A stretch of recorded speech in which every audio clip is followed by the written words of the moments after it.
नमस्कार दोस्तों,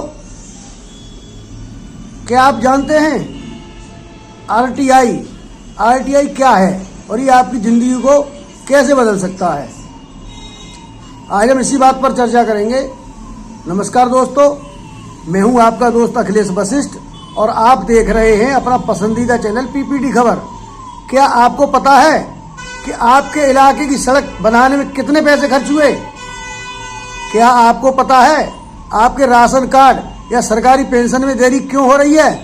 या फिर क्या आप जानना चाहते हैं कि सरकारी दफ्तरों में आपके टैक्स का पैसा कहां जा रहा है, कौन खा रहा है? अक्सर हम इन समस्याओं पर सिर्फ शिकायत करते हैं, लेकिन आज मैं आपको एक ऐसी चाबी के बारे में बताने वाला हूं जो बंद पड़े सरकारी दरवाजों को खोल सकती है।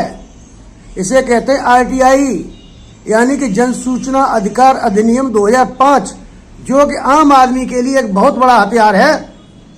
आपको पता है, जब आप एक माचिस भी खरीदते हैं तो उस पर टैक्स देते हैं और आपके द्वारा दिए गए इसी प्रकार के विभिन्न टैक्सों से ही विकास कार्य कराए जाते हैं। जब आप टैक्स सरकार को देते हैं तो इसका हिसाब लेना भी आपका अधिकार है और माननीय संसद द्वारा प्रदत्त इस अधिकार का प्रयोग आवश्यकता पड़ने पर जरूर करना चाहिए। जन सूचना का अधिकार अधिनियम 2005 में भारत सरकार ने यह कानून बनाया ताकि देश का हर नागरिक सरकार से सवाल पूछ सके और अपने द्वारा दिए गए टैक्स का एक एक पैसे का हिसाब ले सके। जरा सोचिए, पहले जो फाइलें सरकारी दफ्तरों में धूल भागती थी, आज मात्र 10 रुपए के आवेदन में आप उन फाइलों की जानकारी ले सकते हैं, फाइलें खंगाल सकते हैं। यह सिर्फ एक कानून नहीं बल्कि आम भारतीय की ताकत है। आप सोच रहे होंगे कि मैं इसका इस्तेमाल कहाँ करूं।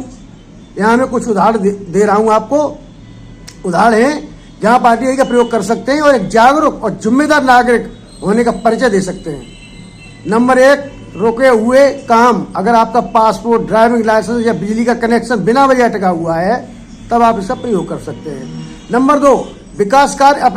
अपने मोहल्ले में हुए विकास कार्य, नालियाँ या पार्कों के लिए कितना बजट आया, कितना खर्च हुआ, सड़क में कितना लगा, सड़क किस तरह की बनाई जा रही है, कितनी सीमेंट मिट्टी मिलाई जा रही है, गिट्टी मिलाई जा रही है, सब आप पता कर सकते हैं।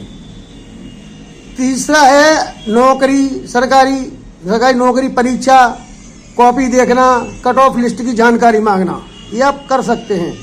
नंबर 4 है, अगर आपको लगता है किसी सरकारी योजना में धांधली हुई है या पात्र अपात्र में गलत किया गया है तो आप आरटीआई लगाकर सीधे सवाल पूछ सकते हैं। एक नहीं, इस तरह कई उदाहरण हैं। आपको पता होगा देश में इसी आरटीआई के जरिए बड़े बड़े घोटालों का पर्दाफाश हुआ है और दोषी अधिकारी कर्मचारियों को जेल तक की हवा खानी पड़ी है और उनसे हड़पे गए पैसे की रिकवरी भी हुई है। बस जरूरत है आपके जागरूक होने की। किसी को तो आगे बढ़ना ही होगा। अब आवेदन कैसे करें तो हम बताते हैं। आरटीआई आवेदन करना बेहद आसान है। A4 का सादा कागज लीजिए, उसमें आप पेन से भी लिख सकते हैं, जरूरी नहीं आप टाइप कराएं। 10 रुपये का पोस्टर लगा दें। अगर ऑफलाइन कर रहे हैं, ऑनलाइन कर रहे हैं तो आप 10 रुपये कैश अपने फोन पे वगैरह से कर सकते हैं या किसी जनवाणी केंद्र पर जाके जनसेवा पर लगवा सकते हैं। अगले वीडियो में आपको स्टेप बाय स्टेप आवेदन लिखना भी सिखाऊंगा।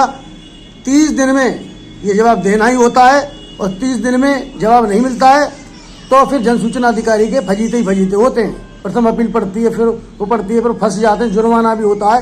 तमाम सारी चीज़ें मैं अगले वीडियो में शेयर करूँगा। दोस्तों, पीपीडी खबर चैनल जो है, हमारा मकसद केवल खबरें दिखाना नहीं है, बल्कि आपको जागरूक बनाना है। इस चैनल को आरटीआई की एक पूरी सीरीज हम शुरू कर रहे हैं आज से, जहां हम आपको सिखाएंगे कि ऑनलाइन आरटीआई कैसे भरें, प्रथम अपील क्या होती है और कैसे आप अपने अधिकारों की लड़ सकते हैं। क्या क्या समस्याएं भी आती हैं, समस्याओं के बारे में भी बताएंगे। लेकिन डरना नहीं है, डिगना नहीं है। जब आप जागरूक करेंगे, किसी की पोल खोलेंगे तो थोड़ा रिस्क भी आपको लेना पड़ेगा, थोड़ी ताकत और हिम्मत भी रखनी पड़ेगी। अगर आप भी चाहते हैं कि हमारा सिस्टम पारदर्शी बने तो इस वीडियो को शेयर कीजिए और पीपीडी खबर चैनल को सब्सक्राइब कर लीजिए।